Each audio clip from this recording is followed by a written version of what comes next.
ढूंढो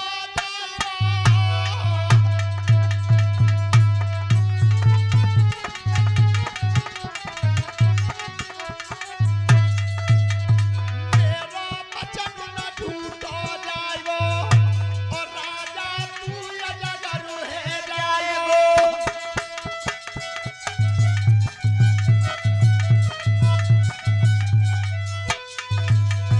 जाखन सुने ऋषि परनामे और ताई खना लाई गई अकल ठिकाने।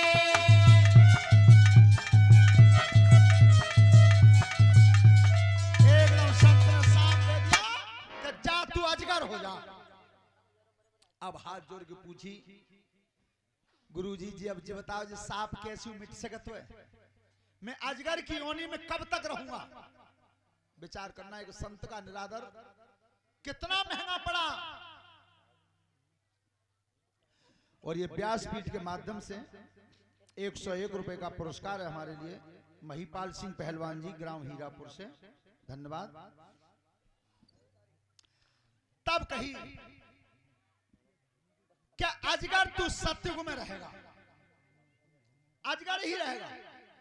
उसके बाद जब त्रेता युग आएगा भगवान राम का अवतार होगा, 11,000 वर्ष राम राज्य करके चले जाएंगे।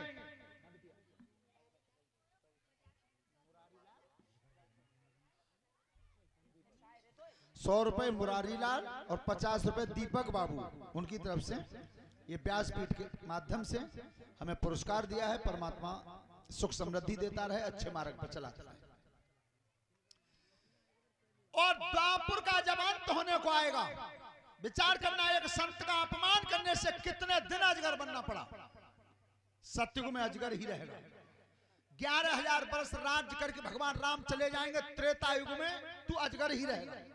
और द्वापर के अंत में तेरे ही वंश में एक आगे चल के धर्मराज दुष्टर अवतार लेगा, और जिसमें भीम उसका छोटा भाई तू अजगर के शरीर से उसे पकड़ लेगा। तब युधिष्ठिर छुड़ाने आएंगे, तू प्रश्न करेगा, युधिष्ठिर उसका जवाब देंगे। तब धर्म की कानी बाणी तेरे कान में जाएगी, उसी समय तेरा उद्धार। कितने दिन तक अजगर रहना पड़ा। तो इसलिए ध्यान करें, संत का अपमान नहीं करना चाहिए।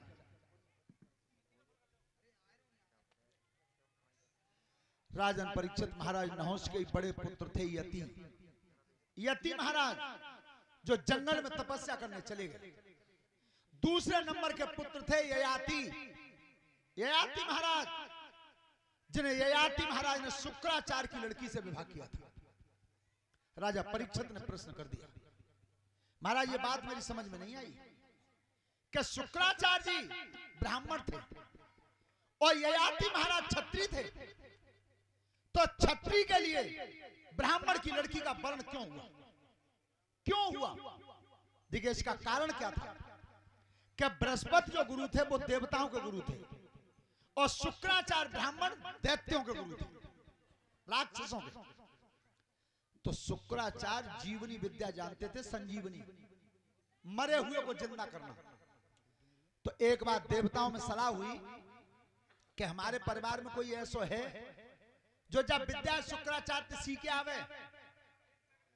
कोई तैयार नहीं हुआ। बृहस्पति का ही बेटा था जिसका नाम था कच्छ, वो कच्छ तैयार हुआ। विचार करना, विद्या सीखने गया। चलो इतना ही जोते मत बोले करो। कच्छ जब गया, विचार करना कैसा समय था।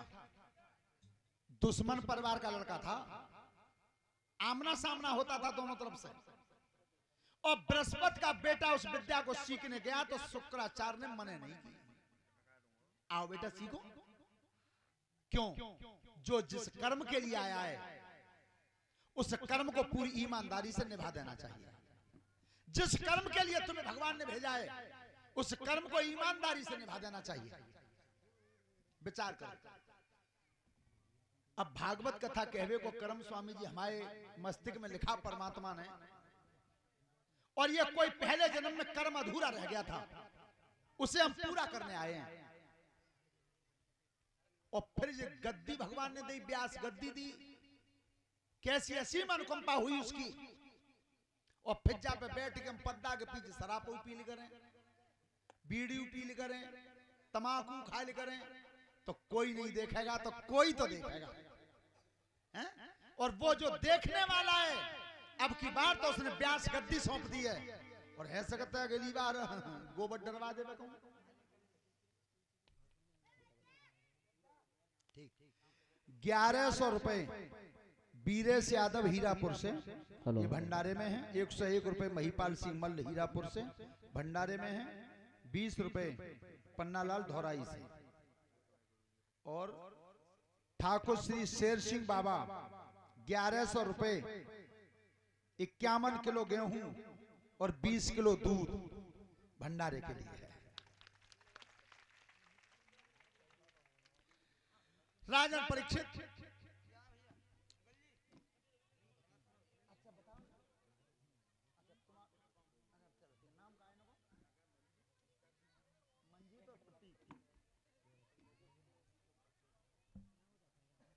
मंजीत और प्रतीक, इन दोनों बच्चों ने 51 रुपए का पुरस्कार दिया है। भगवान लंबी उम्र देता रहे, सद्बुद्धि देता रहे। ध्यान करना, जब वो बच्चा विद्या सीखने आया। अब सुनो, यहीं से मैं रामचरितमानस का वृत्तांत फिर बता रहा हूं तुम्हें, क्या जो जिस कर्म के लिए आया है उस कर्म को ईमानदारी से निभाना चाहिए।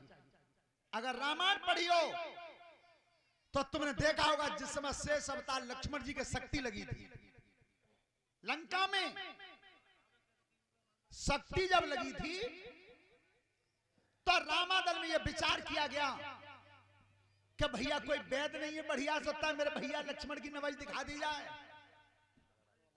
ध्यान रखना है कि सुषेण वैद रहते थे लंका में, और हनुमान जी को भेजा गया वैद जी को लाने के लिए। अब हनुमान जी लंका तो बहुत बड़ी और नेक टाइम, वो थोड़ी ही रात अंधेरी है। सुनो, पर हनुमान जैसा चतुर भगवान राम की सेना में कोई था ही नहीं। हनुमान जी विचार करते हैं कि रात में कोई किवाड़ खोले उन्होंने,